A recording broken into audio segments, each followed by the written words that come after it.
Bom dia, gente. Hoje a gente vai ler Gálatas 5, versículos 22 e 23. Diz assim: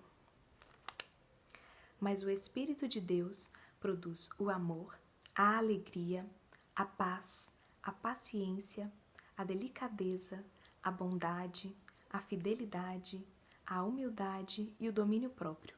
E contra essas coisas não existe lei.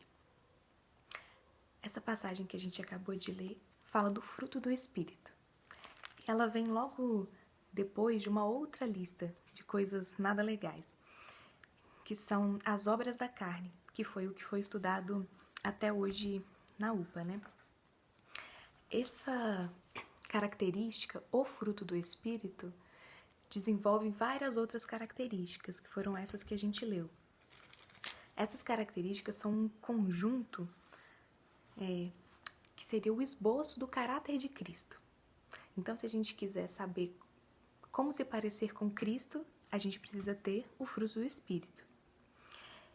E como o nome já diz, o fruto vem do Espírito. Isso significa que essas características, elas nascem em nós a partir do Espírito Santo habitando na gente. Essa é uma diferença enorme com relação às obras da carne, que a gente estudou nos domingos anteriores. Enquanto as obras da carne, elas revelam a nossa queda, a nossa perda da imagem de Deus, a nossa distância de Deus, o fruto do Espírito revela a graça, revela a nossa redenção, revela a imagem de Deus, que foi corrompida, pelo pecado. Enquanto as obras da carne, elas vêm de dentro, elas são fruto dos nossos maus desejos, o fruto do Espírito, ele vem do alto. Ele vem do amor de Deus por nós, da graça dele para conosco, que produz em nós características que nos fazem ficar mais parecidos com Jesus. Enquanto as obras da carne revelam que estamos longe de Deus, o fruto do Espírito revela que estamos perto de Deus. Porque, como diz em João 15, 1 a 5, Jesus é a videira, nós somos os ramos. E a gente só pode frutificar enquanto estiver conectado com a videira. Então, esses frutos só podem aparecer em nossa vida quando a gente estiver conectado a Deus, conectado a Jesus enquanto a videira verdadeira, e nós somos os ramos. As obras da carne, enquanto elas afetam o nosso próximo negativamente, o fruto do Espírito afeta o nosso próximo positivamente.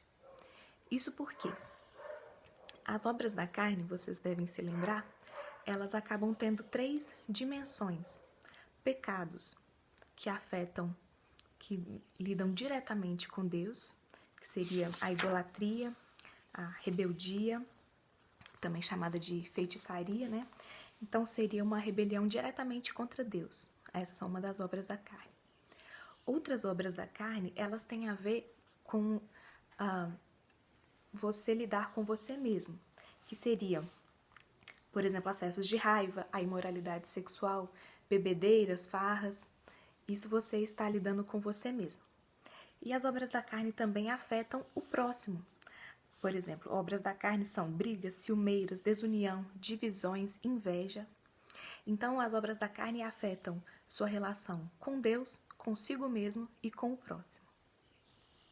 E o fruto do Espírito, ele também abrange essas áreas.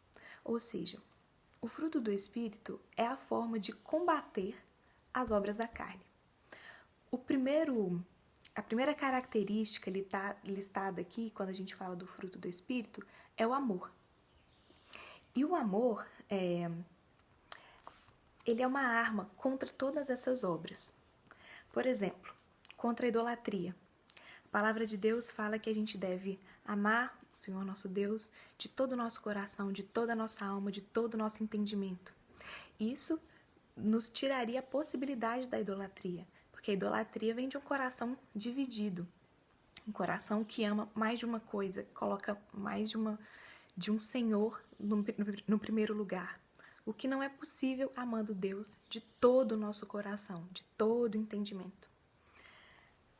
O amor, que é a primeira característica do fruto do Espírito, também nos ajuda com relação a nós mesmos, aqueles pecados que são contra a gente mesmo, porque a Bíblia fala que o nosso corpo é templo do Espírito. Então, amando o nosso próprio corpo, nós vamos lutar para não destruí-los. Então, essas características da obra da carne, como imoralidade, bebedeiras e farra, elas seriam anuladas pelo amor a nós mesmos. Mas é um amor curado, um amor que vem de saber que nós temos um Criador. E por amor a esse Criador, nós amamos a nós também. E por último, e não menos importante, com certeza o amor nos ajuda a combater as obras da carne com relação ao próximo. Porque a Bíblia fala de forma muito veemente que a gente deve amar uns aos outros, amar ao próximo. E diz ainda que se você diz que ama a Deus e não ama o seu próximo, você está mentindo. Fala que todo que ama conhece a Deus, e aquele que não ama o seu irmão não pode dizer isso, pois estaria falando mentira. Então, com essa indicação tão forte da importância do amor ao próximo, a gente combateria as brigas, inimizades, ciumeiras, desunião, divisão e inveja. Porque o mandamento é amarmos ao nosso próximo como amamos a nós mesmos. O movimento então seria o seguinte: Deus nos amou primeiro. Então, nós respondemos a esse amor por conta da graça dele mesmo, por conta da frutificação do Espírito dele vivendo em nós. Depois, então, nós aprendemos a amar a nós mesmos e ao próximo como a nós. Então, a gente conhece muitas coisas sobre o amor e você poderia lembrar de vários versículos sobre isso. E eu quero te incentivar a fazer isso. Relembrar versículos da palavra de Deus que você já conhece que falam sobre o amor, para a gente aprender mais sobre as características desse amor.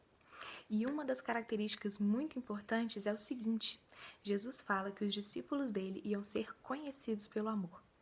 A pergunta que fica para nós é: a gente está frutificando amor? A gente está combatendo as obras da carne através dessa arma poderosa que ele nos deu?